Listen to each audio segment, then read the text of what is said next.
Hey y'all, Chastity here, and I am back with a super special wine review. She is an award-winning vineyard manager. She's a mom. She's an overall just boss. She's that girl. She's that girl. And so before we get into the tasting of her beautiful wines, I'd like to introduce to some and present to others Breane Royal. Breaking barriers, cultivating legacy, and growing success, Breane Royal is the first and youngest Black woman to manage Monte Rosso Vineyard, becoming the vineyard manager at 24 years old and overseeing 250 acres of historic vines in Sonoma County. With over a decade of leadership at E&J Gallo Winery, Breane played a crucial role in maintaining and enhancing the legacy of Monte Rosso Vineyard. As an advocate for diversity and inclusion in agriculture and winemaking, she actively mentors and promotes opportunities for Black professionals in the wine industry. Inspired by the loving bond between she and her vineyard dog, Violet May, Violet's Paradise is a love story told through wine of legacy, craft, and the quiet power of showing up with intention. Okay, so boom. The first wine that I am thrilled to taste, which I've tasted before, I've had this before, is the sparkling wine that she made in collaboration in support of the Veraison Project. If you are in Chicago, though, next Saturday, August 9th, we are having our annual fundraiser, Beyond the Glass. Ticket information is in the notes below. I would love to see you there. Okay, thanks. As I mentioned a couple months ago when I first opened a bottle of the sparkling, it's beautiful. It's something for everybody, which I think that was the whole point of Breane collaborating with TVP, making sure to address the fact that everybody deserves a space in the wine industry, no matter your background or your color or what experiences you've had. There's so much to do and there's so much work to be done. I'm going to give it a taste. First things first, the mousse, creamy. And by mousse, I mean when a sparkling wine first hits your palate, it feels like soap suds. I'm right. Go ahead and try it. But it feels like this beautiful culmination of like fruit and suds, and it's having a party. But while Breane recommends you can make it a mimosa, make it a Bellini, I would also say you can make this a wine that you drink by itself. Notes of brioche, green apple.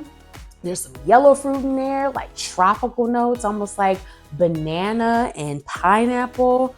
Of course, citrus. Lemon is having a good time here. What makes this super, super dope is that there's intention behind it, not only to support the work of the Veraison Project, but also to showcase the complexity and the character of California sparkling wine. So, bravo.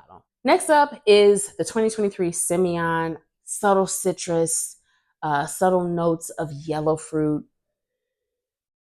There's a perfume of floral, like white florals, almost like an orange blossom, some orange zest, some lemon zest. On the front palate, it tastes clear, like it tastes like water. But as it moves across your palate, there's an explosion of flavor. There's acidity, there's salinity because of the volcanic soils in the Monte Rosso Vineyard, and that vibrant yellow fruit, yellow apple, some white peach. I love acidic white wines, and this is absolutely one that I'm going to run back again and again. Last but certainly not least, the 2023 Grenache from Violet's Paradise Wines. I have always had an affinity for Grenache or Garnacha if you're in Spain. It's one of those grape varieties that if you like middle of the road wines, and I don't mean that in a bad way, I think that Grenache has the ability to show itself in a variety of ways. So if it's bold, if it's soft and subtle and sultry even, whether you like red wine or not, there's a style for you. And with this one, I'm getting lots of red berries, red fruit on the nose. So cherry, some raspberry, some strawberry. And there's an earthiness to it that grounds everything, which I think is super dope. On the front palate, it tastes super young, almost like juice. But once it spreads to the mid palate and the back of your palate, you're getting the tannins, which beautiful. They're not grippy, they're not overpowering. They're very balanced. I think what makes wine such a beautiful thing to enjoy is that you're tasting the place in which it comes from, a place that Breane has made her home, a place that she has grown and planted roots, both literally and figuratively. This wine really demonstrates the love that she has for the land and how proud she is to steward it. So each of these wines are beautiful. I cannot wait to try the others, the Cab Franc, Cabernet Sauvignon, and the Zinfandel, because I know those are out of this world. If you want to purchase these wines, check out the notes in the caption below. Breane, I'm proud of you. Thank you so much for sending me these beautiful wines. And until next time, I'm out. Peace.